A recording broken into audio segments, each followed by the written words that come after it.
Hello, my name is Lamine Zarrad. I'm a founder and CEO of StellarFi. StellarFi is a financial empowerment platform that focuses on credit building first and financial management second.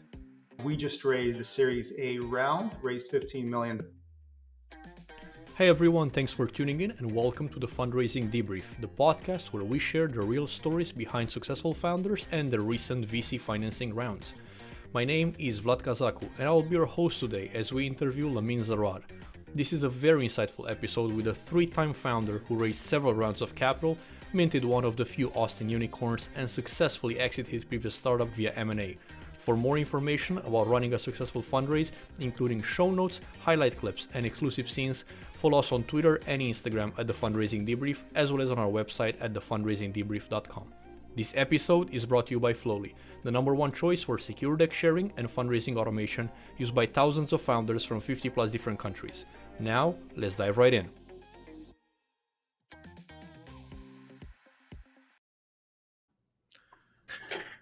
Lamine, such a pleasure having you on the podcast. Really much appreciate taking the time to join us as we debrief your latest Series A round.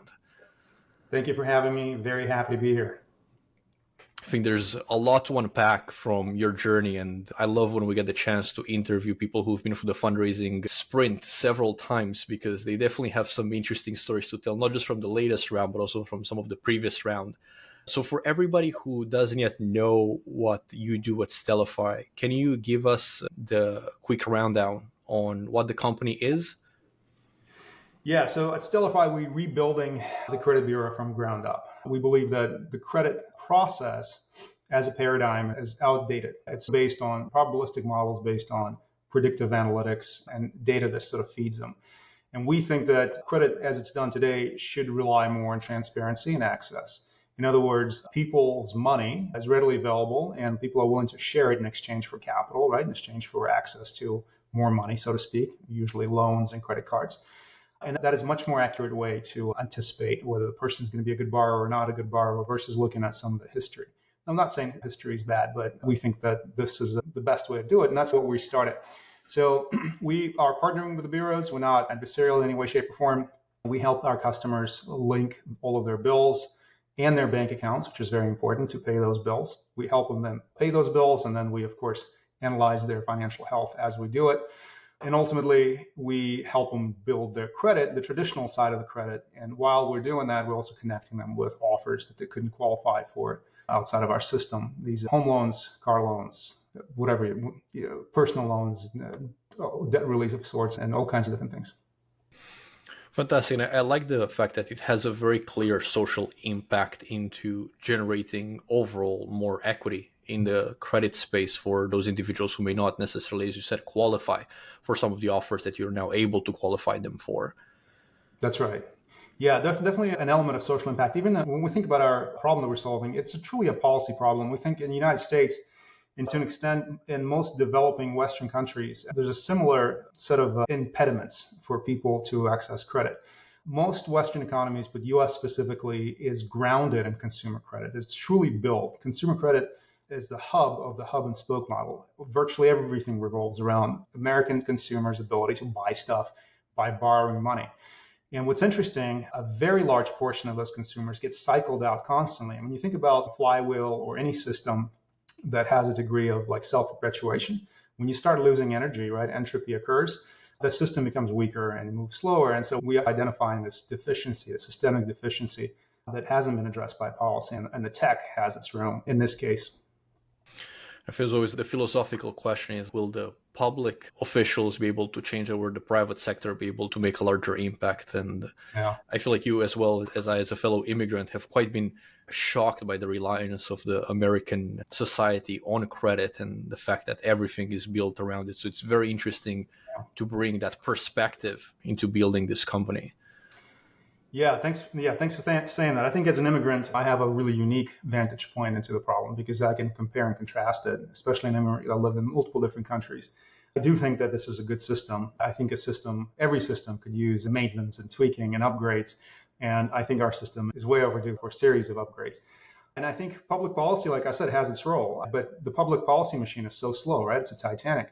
You really can't, and it's designed to be slow, and it's good that it's slow. And so while the Titanic is moving, we're in a little rubber speedboat. It can move a lot faster and address a lot of the issues and fill the gaps. And this is certainly not the first speedboat you built and scaled. So I would like to spend a little bit of time discussing that, building just, exiting it, spending some time as an executive of the acquiring company, and then somehow filling the itch to get back into the rodeo. Same industry, different approach to solving a different problem. What was the genesis of coming back in the arena just a year after your last exit? Yeah, that's a good question. Just, I guess, obsession with the experience, right? It's an affliction of sorts. It's addictive. When you start solving problems and you start seeing outcomes, it is unbelievably addictive because you realize that, unlike being a cog in a large machine, an organization, you're really realizing that everything that you do has direct impact. And it's very rewarding. It's kind of like a dopamine hit. So that's a personal reason, but it's much more complex, right? So the decisions like this are usually multifaceted. So just to give you a bit of a background, my last company, it was a neobank for SMBs and freelancers. A company called Joust was acquired by a legal tech company called Zen Business. And it had a vision for this acquisition process to combine the two and create this holistic solution for a small business. In other words, small businesses had a bunch of different tools that they can acquire through different companies online, but really what they needed is a full stack solution to help them start, run, and grow their business. Or take an idea, make it a reality by forming a business, using all of the legal and compliance tools, but also then access marketing tools to help them grow the business, and accounting tools to help them manage the business, banking and finance tools to reinforce it and fortify it. And that was it. It was a fantastic experience. One thing we really couldn't do well was credit, because credit is so complex. And I remember just diving deeper into the nitty-gritty of why entrepreneurs have bad credit scores, and then looking at a larger population, realizing like, holy crap, this is not an entrepreneur problem. It's an American consumer problem. 155 to 175 million, depending which report you look at, million Americans have scores below 680. And it's mind-boggling. Think about it, like that's 2/3 of the adult population in a country, like I said, that's built on consumer credit. It's a serious problem, but it's also a massive opportunity when you think about it from a business perspective. And so when I realized that, I knew that I wanted to solve that problem. And it was also a very personal problem for me. As an immigrant, I've made a lot of mistakes with credit, not understanding how it works. My family made a lot of mistakes. We've paid dearly for it by taking out loans with too much interest or taking money when we shouldn't have borrowed money. And I wanted to solve that problem for a very large population. It's a huge market, very huge, big problem. I wanted to address it at its core. There are other players out there. If you think about it, like every consumer neobank now has a credit builder. But we believe that those other products are inferior, and because most of them are addressing the symptom of the problem. If you have a bad credit score, most credit builder solutions give you a little card with very little spending limit because they want to control their risk. And I'm not trying to diminish those solutions by calling them little, but they really are. And it has a really minor impact on your score, because the problem is not that you have a bad credit score. The problem is that you as a consumer are habitually late on paying your bills monthly. And you're just a bad borrower for many different reasons. And we wanted to address that. We wanted to make sure that we made your average American consumer a better borrower by helping them manage their bills and pay those bills on time.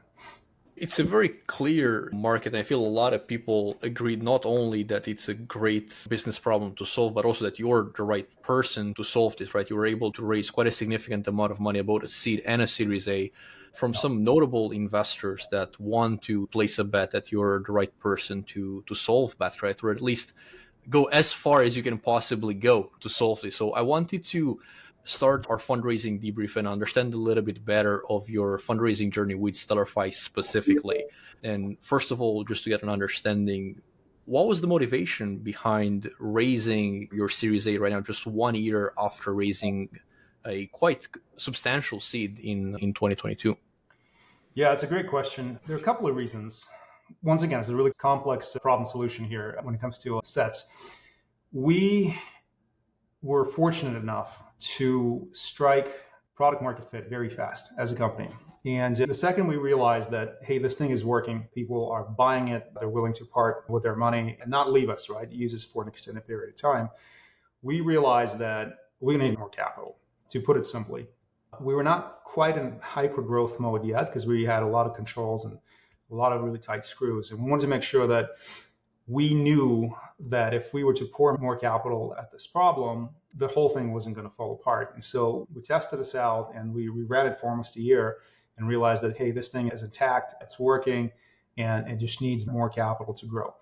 So that's one aspect. The other aspect of the product's growth and development and the product roadmap is that what we're building, what you see today out in the market is a wedge. The big vision, as I mentioned, being on the bureau, it's very abstract and mushy, but the reality is that we're building a marketplace. We want to be able to pay all of your bills and then connect you to all those lenders. Now, that's a pretty complex solution to tackle. It requires a lot of capital. It requires not just product development and marketing, but also now biz dev and sales and bringing in those big, massive partners like financial institutions. And we didn't have those skill sets in-house, so we knew that we would have to hire pretty aggressively and build out the tools and the team around it. And so that was another motivation for us to bring more capital in the door. And then lastly, and once again, oversimplifying this, we were entering this really strange macro environment where capital is no longer in abundance.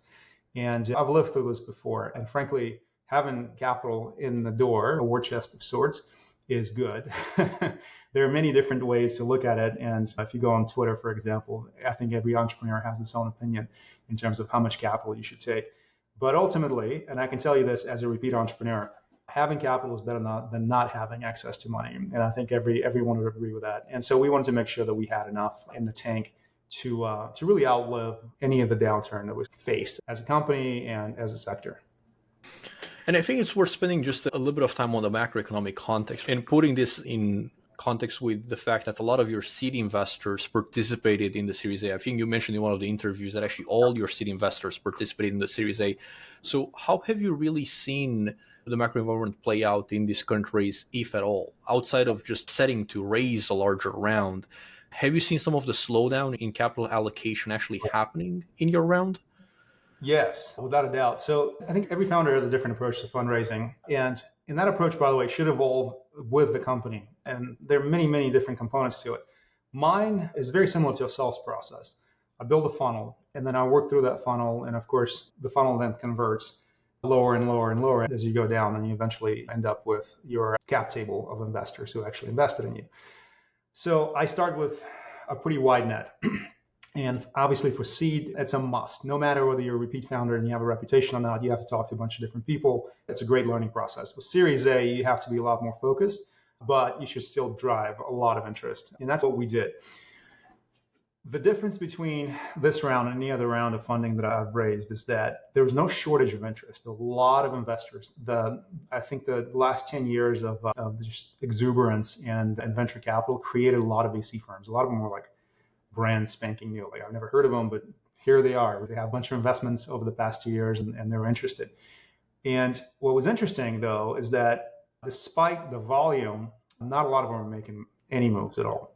It was mostly education. Let's learn about this company. Let's build a relationship and let's take our sweet time. And then maybe there's an opportunity, maybe we'll invest later down the road. And so that was a very painful experience because you spend a lot of time educating and knowing that the conversion rates are going to be much lower. One way to describe the difference between this current macro environment when it comes to fundraising and before is that the conversion rate is lower, no matter how great of a company you have. I mean, we were practically walking on water when it comes to Series A company. We had all of the things that every investor looks for in a company. We had fantastic, experienced veteran team with a combined track record of building several unicorns and managing over 5 exits. We had product market fit. We had revenues that were just attractive as hell that you don't see at this stage. We had really good branding and good message and good sort of a growth rate, very, very healthy growth rate. And so when we went out to raise, we thought this is going to be not guaranteed, but this is going to be one of those things that will happen. There wasn't a lot of uncertainty. But when we started to raise, we realized that investors are either just not moving, they'll love what you're doing, they just don't have any capital to allocate because their LPs holding them back. And usually these are the newer funds. But even established funds wanted special deals. I feel like investors are people. And when they see companies struggling, they want to take a bigger chunk of your flesh. And so there were a lot of investors who were like, yeah, we'll write you a check tomorrow, but at a significantly lower valuation. That made no sense, right? It's not logical at all. In fact, I think it's damaging to them and to the company if you do this. because you sort of hamstring this particular company. You're affecting the cap table negatively. And so we fought against that a lot. And so we got the valuation that we wanted, and we thought the company actually objectively deserved at this stage. And yeah, that was a challenge. So that all those things were challenging in the fundraising environment. Like I said, the volume I have to deal with in terms of how many of them are interested and how many actually are ready to write checks. And then, of course, the nickel and diming and looking for special deals because they see everything else falling apart and they think automatically that you should just bring the valuation down. Yeah, I mean, the fact that some people are raising from a position of weakness does not mean that everybody is doing so. And you had all the aces in your sleeve to do that. So I'm curious, it's very interesting to hear that. Did you at any point doubt that the round is going to come together as expected after coming in maybe with, higher expectation than what he played out in the first few weeks of fundraising?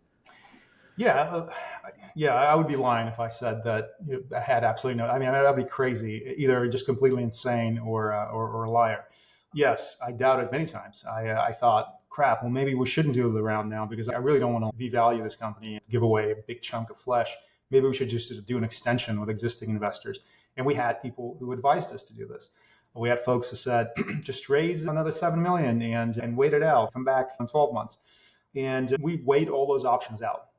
We wanted to make sure that we were doing the right thing because it's not about us. It's about our customers and about our stakeholders. And we wanted to make sure that whatever decision we made really kept that in mind. We wanted to make sure that there was an ongoing operation, so business continuity, and that we were good stewards and fiduciaries of our existing investors and made the right choice. And of course, the upside, right? We want to make sure that we did not completely cut off the upside by making a decision that was short-sighted.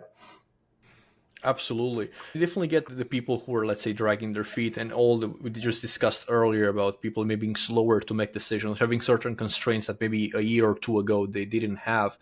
I'm curious to learn a little bit more about the people who said no. Was there any consistent reason why people passed? Yeah, it was one consistent reason. And it was a compilation of reasons, but really all distilled to one thing: efficiency. What's interesting, and this is a management team challenge, management teams in startups have to be very flexible and adjust to investor expectations. 2 years ago, the expectation at this stage of growth and development for a Series A company is that the team would manage the organization toward max growth, almost growth at all costs, right?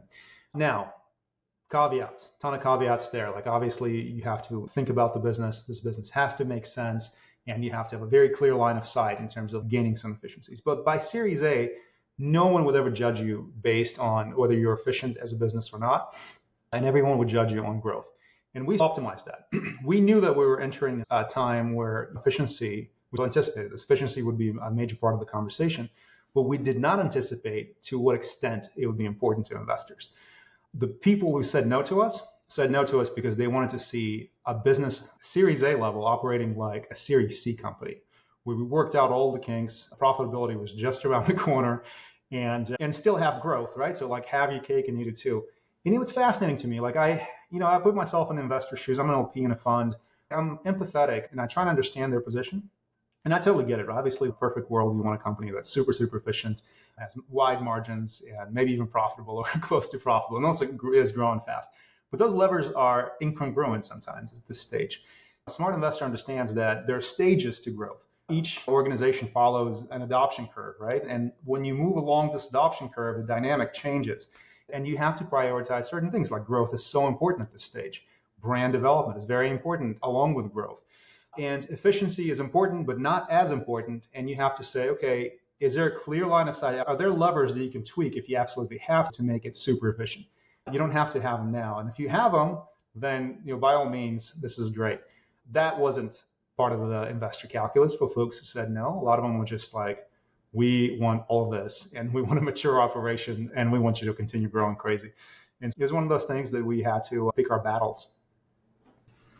And it's such a delicate conversation to have of like, why is that happening? I feel like there's two schools of thoughts, right? The people are saying, well, there's such an abundance of venture capital firms that there may not be as many pure startups, companies that can actually grow that exponential curve, and that there's some fundamentals behind it where you can underwrite, quite frankly, that risk at this early stage because there's enough upside in the future. And then the other camp of people are just more risk averse. But then the question is, then why are you trying to deploy capital in venture?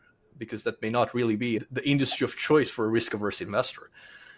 I completely agree with you. You probably heard this many times from many different founders, but I think it's worth repeating again.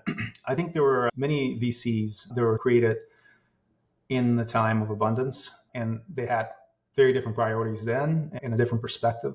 And there shouldn't have been VCs in the first place, to be honest with you. I know this is a weird thing to say, but it's true. Just like some founders should never be founders. You learn your lesson, you move on, and you get a good job. I think we are in some sort of a time of reckoning. Companies are going under, and so are venture capital firms. It's a purifying experience where some of those folks realize that, oh man, I shouldn't have taken LP's money and committed to deploying it because this is not something I want to do. This venture capital is about hitting home runs, and I'm just not. I'm too risk averse to go for a home run every time. And I should be maybe in private equity, right? Operating small businesses and doing leverage buyouts or whatever. Maybe that's a right approach for me. And that's what we've seen. And like I said, there's a strong correlation, not every time, but a strong correlation between young fund, like less than 4 years old, and those kind of behaviors. It's interesting because I will have a little bit of pushback on that. And the pushback is that we've seen some of that behavior even with some more established funds that maybe were, call it 7, 8, probably post 08, so that there may be some explanation of not seeing a proper downturn in this market, still significantly reducing their risk appetite during the past 12 months. Yeah, I accept your pushback because we've seen that as well. Like I said, it's a correlation, but there are outliers. There are a couple of funds, and I won't name any names, that are very established with a very, very attractive brand, a brand that's sort of like, kingmaker brand of sorts, right? Where they know that the brand alone is worth a lot to a founder. And they've been incredibly conservative because I think what they're doing, they're bargain hunting. They know that it's not just capital when it comes to their investment. It's also like association with them that will potentially help you raise more capital down the line. And they're the ones that are saying, hey, you need to be more efficient. Hey, you need to do all those other things. Well, by the way, we also want to invest, but at a significantly lower valuation because we think that it'll be easier for you to invest further down the road, especially with our brand being on the cap table. I've seen that, and I think it's unfair, and I think it's also very myopic. It's so wrong. I cannot put myself in their shoes and somehow justify this as the right strategy. Luckily, let's say you didn't need them, right? Because we're about to switch the conversation a little bit to the people who said yes, right? Like you did successfully raise the $15 million Series A on top of your $7 million seed. You did mention that a lot of the people who participated were investors from the seed. So I wanted to double down a little bit on that round dynamic and the round composition and get an understanding of, first of all, what do you think clicked with the existing investors? And then we can spend a little bit of time discussing about the new investors who came into this round. Yeah, for sure. When you're a seed investor, it's a really exciting opportunity. I think seed and A are probably two most exciting investment opportunities for any investor out there because you see the company from its inception and as it develops. And I think you are in a position to then predict the trajectory. Sometimes companies pivot and do worse or better down the line. But I think for the most part, companies telegraph whether they're going to be successful or not very early. And one way to telegraph whether you're moving in the right direction is obviously growth. The other one is also execution. And just like your management team shows maniacal execution and addressing mistakes quickly, addressing any issues that arise and just squashing them, and then making decisions, a lot of decisions very, very fast without missing a beat. And that comes with experience. And what's interesting, we've made mistakes along the way, like I think any other management team, but we've made those mistakes or similar mistakes so many times across many different companies that there's a lot of muscle memory and in our operations process where it just looks to an outsider, if I'm a seed investor getting my monthly updates, like we are just skimming through things and sprinting the entire time without really slowing down and taking every corner very smoothly.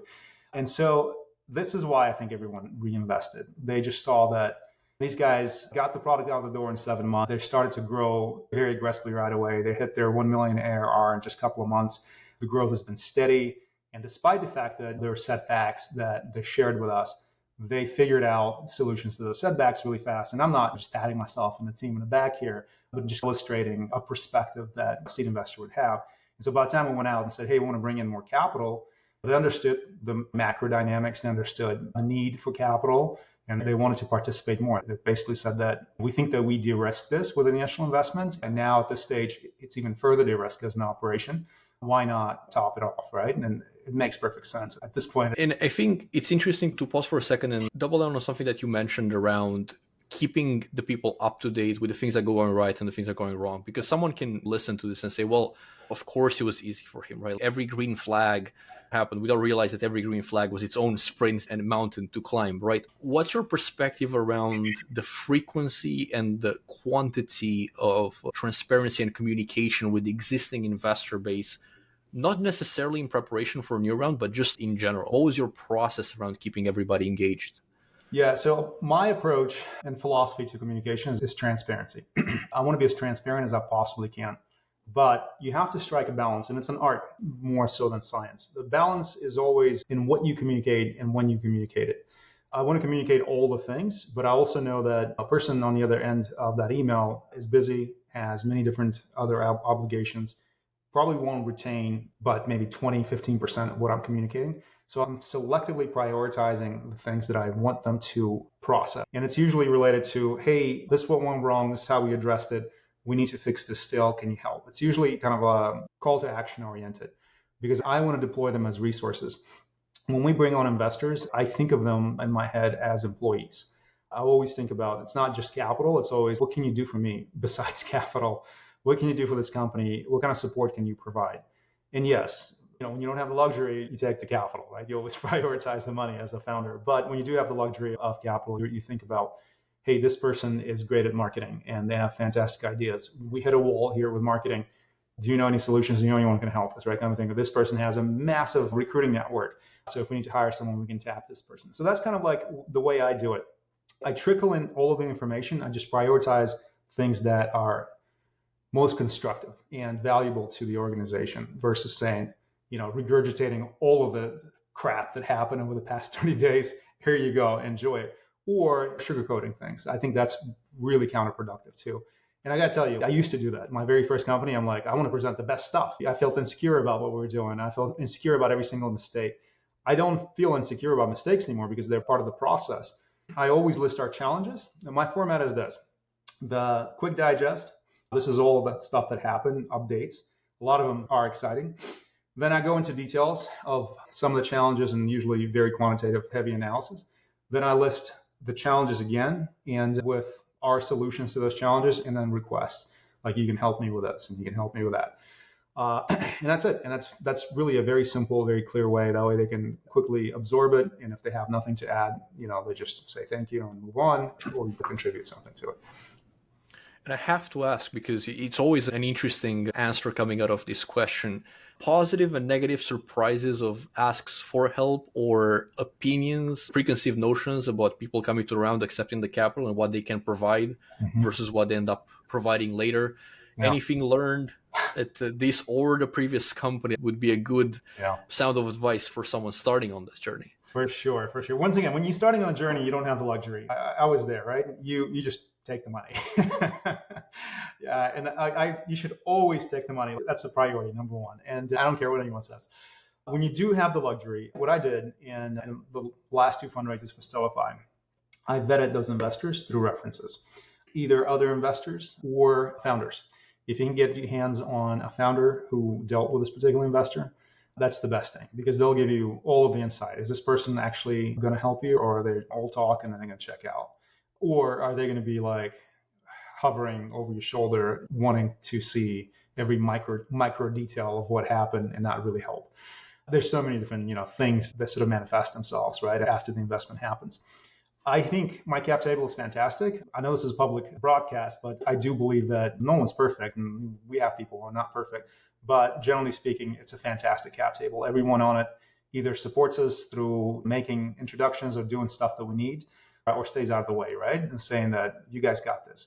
The worst thing I think you can find yourself as a founder is a bunch of investors who want to run your company, but usually doesn't happen unless you screw up. If they lose faith in you or you undermine their trust, that's when people start to get involved, and that's problematic.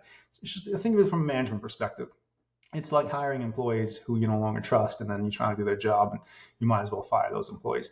You definitely don't want to find yourself in that position. But anyway, you vet those investors through references. That is, I think, incredibly important. And I would like to get one layer deeper because we had this debate a few times. Are you marrying the firm or are you marrying the partner? So to rephrase it, are you referencing the partner or are you referencing the firm? Where is more important for you as a founder? Yeah, it depends on the firm. I'll say that. It depends on a firm and a partner. I think in a small boutique ones, they're one and the same.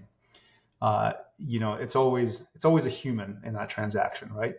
With the big ones, it depends. In many cases, it's still the partner, still the person who believes in you ultimately.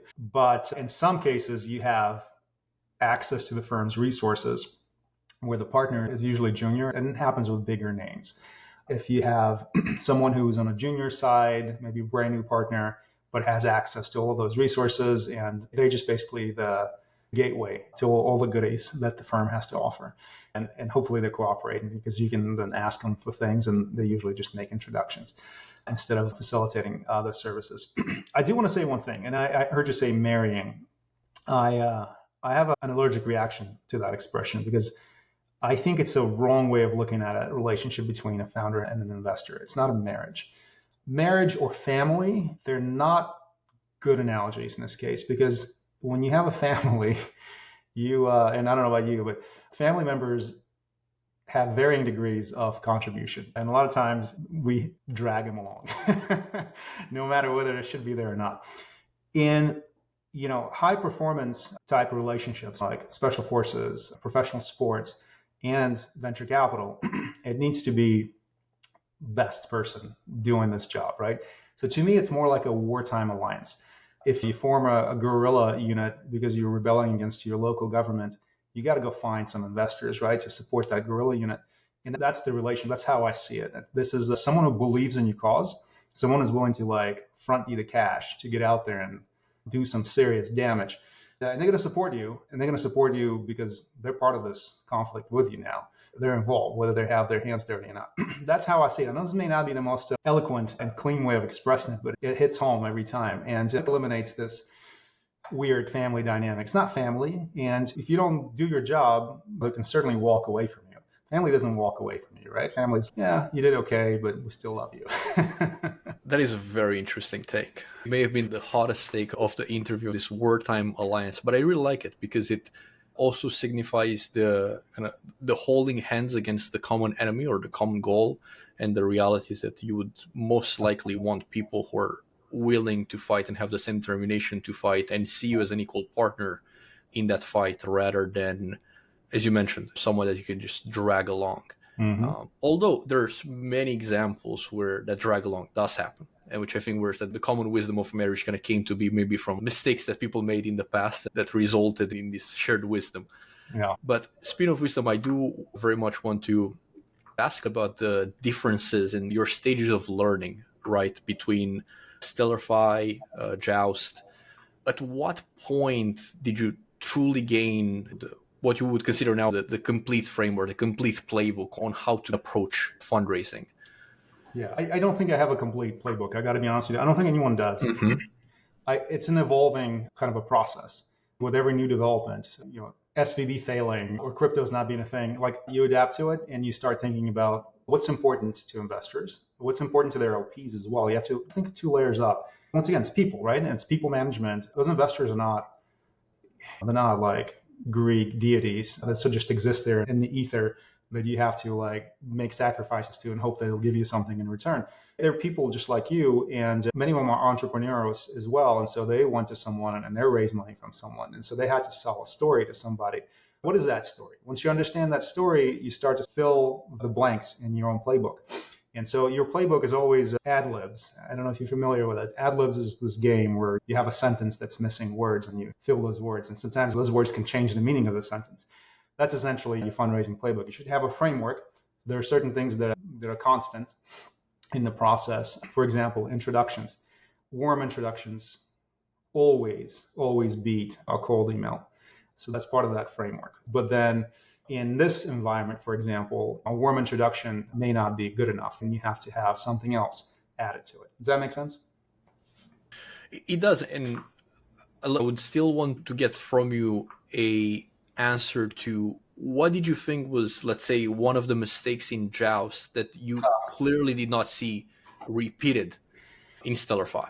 Was there any particular moment of epiphany in the fundraising process, either by winning something big or losing something of importance during that time? Yeah, many different things. Let me just kind of mention a couple of big ones. One, with StellarFi, I've learned that post-Joust, I learned that when you go with hat in hand asking for money, you shouldn't be in a position where you're sort of begging for money and trying to desperately sell your vision.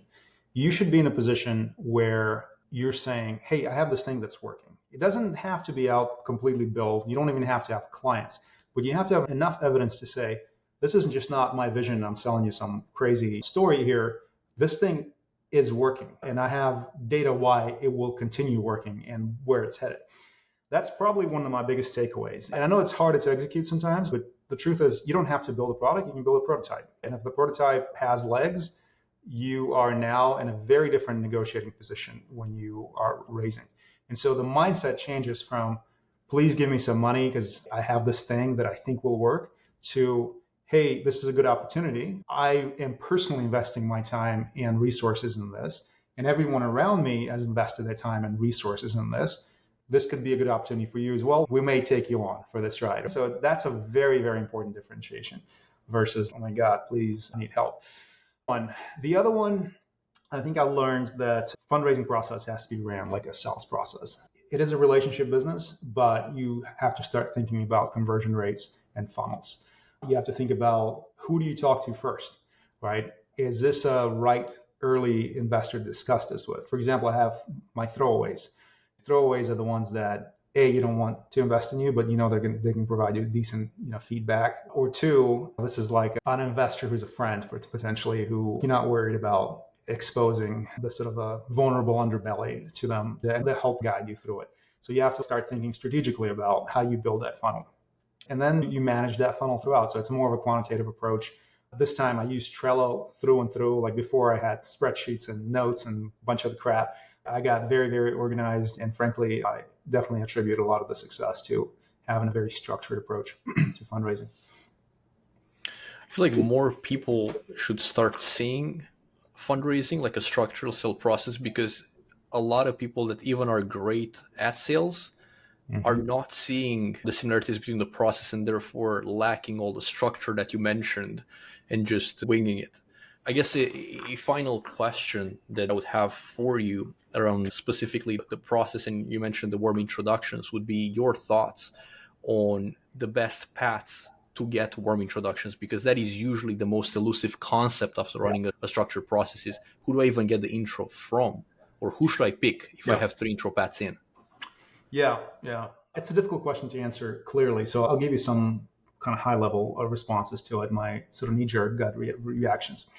It depends on where you start. Like I said, you start with your quote unquote safe conversations, but you can also start with conversations that are not necessarily 100% throwaways.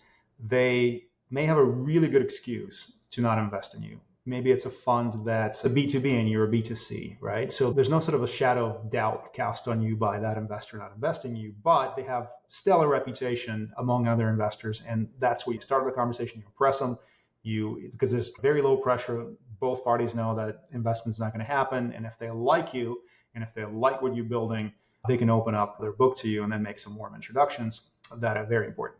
An introduction, when it comes to conversion at the end of the funnel, carries a lot more weight than anything else. I've observed that, and I don't have the number for you, but it's somewhere like around 80% of the influence on the outcome. The right introduction, and I've seen it time and again, can either lead to a sealed deal and a term sheet, or a wrong introduction can just derail the whole conversation, no matter how great you are, no matter how great your product and company is. So you got to choose wisely. Like I said, when you're just starting, think about that early conversation you're going to have, and then the second order effects of that conversation. where can this lead you? It's not just some feedback, harsh feedback in a company. It's also, can I build a relationship with this person who can then introduce me to? Then you also start thinking about your network in terms of founders. That's a very important one. So you go to founders who have been successful or at least respected in their space as experts or just excellent entrepreneurs and business people. And you build a relationship with them. Once again, so low pressure, you're not asking them for money, but you can ask them for introductions as well, especially to investors who they trust and have a good working relationship with. I've had a lot of success with that too. Founders who say, hey, Lamine is fantastic. He's building this amazing thing. Hey, you should go look at it. You've invested in us. This is a similar dynamic. We're successful. He's going to be successful. So there's trust by association. So that's another important angle that I highly recommend exploring. But I tell you what, man, like if an investor is investing in you and you got some sort of a soft commitment, they're like a matchstick. They can set the whole thing on fire for you and just you can raise around just based on that. If they have some weight behind them, and they're excited and fired up. I mean, I've had one investor who's like, I am wiring you $1 million tomorrow, but let me introduce you to 3 more investors, and every single one of them invested as well. And so that is, that's of course one of those home runs, right? You strike gold there with someone who's fired up, thinks that, you're doing something, whatever you're doing is best thing since sliced bread, put some money behind their commitment, and then they have a reputation of being a good investor, and man, the whole thing is like a forest fire. And I think that the running thread around that, and specifically, right, that's the kind of core believer, right? They have some weight into that conversation. That warm introduction has some depth to it. They've either invested money, or in the case of a founder, they were invested in and have a close relationship with that fund and yourself. Yeah. Because there's definitely a lot of warm intros that are almost a cold outreach. They're just packaged as a warm intro. Yeah. I think you would agree that they don't really get anywhere. Completely agree. I get founders reach out to me trying to exploit my network. And I tell them all the time, I'm like, if I don't know this person well, if they're not a good investor, if they're just an acquaintance of sorts, I'm connecting with them on LinkedIn, my outreach is not going to do any good to you. In fact, it may harm you. So it's better just to go ahead and start with a clean slate and reach out to them yourself. It's got to be logical. It's got to make sense. Why am I reaching out on behalf of someone else and making an introduction?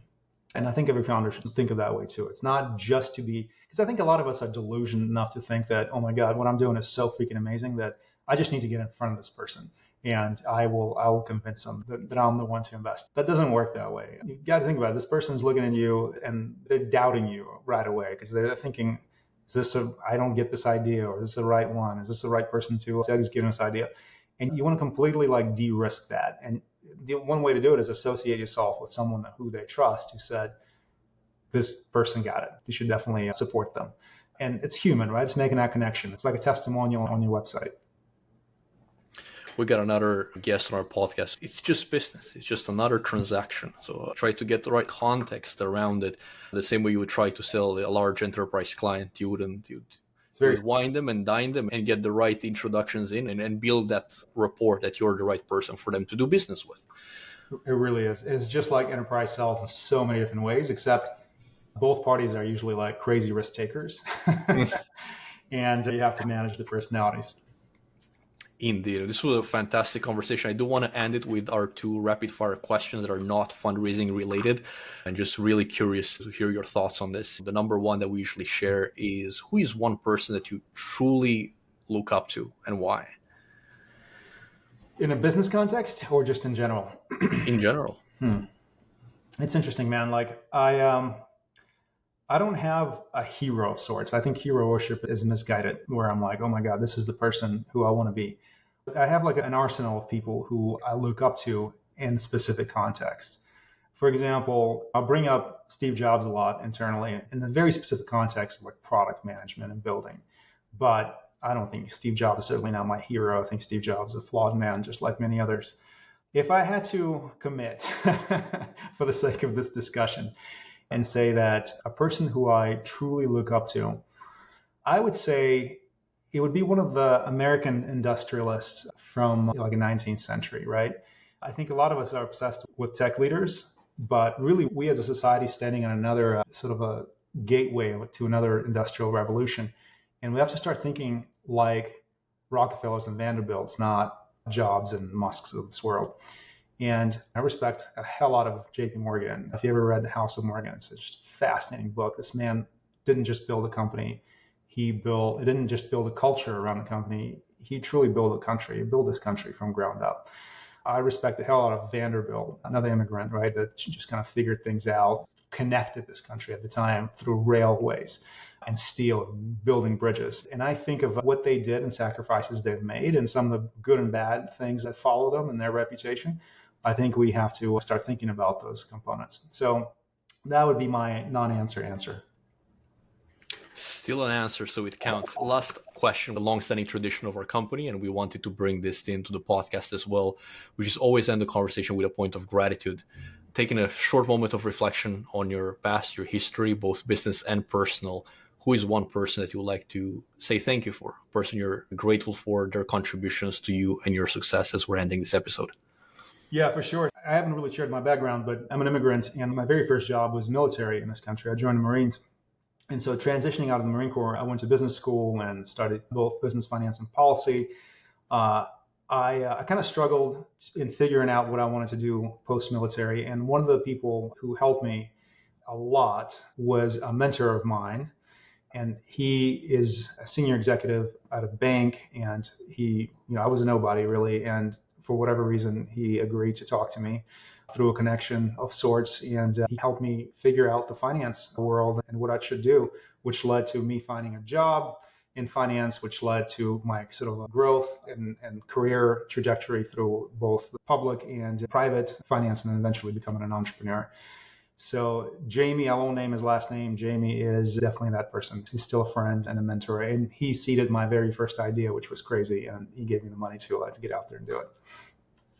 Fantastic. Thank Jamie for bringing you on the podcast as well, pretty much, because otherwise would ever be in the position to have this conversation. Lamine, my gratitude goes to you. Thank you so much for taking the time to have this conversation. It was truly inspirational and quite a lot of knowledge to unpack and learn from. For myself as well as a lot of other founders who are listening to this, genuinely, really, really appreciative for having the opportunity to chat. Thanks, Vlad. What a great conversation. If you enjoyed it, make sure to like and subscribe to our podcast and be on the lookout for a new episode in 2 weeks as we interview another amazing startup founder and debrief their successful fundraising story. This podcast was made possible by Flowly. If you're currently fundraising or planning to do so in the near future, create a free account today on Flowly at flowly.com. That's flowlie.com. And get access to an investor database curated just for you and powerful deck sharing capabilities with advanced access and engagement tracking. Are you ready to take your fundraising journey to the next level and join thousands of founders across the globe who use the platform every single day? Find the discount code in the show notes and sign up today. That's it for today's episode. See you next time.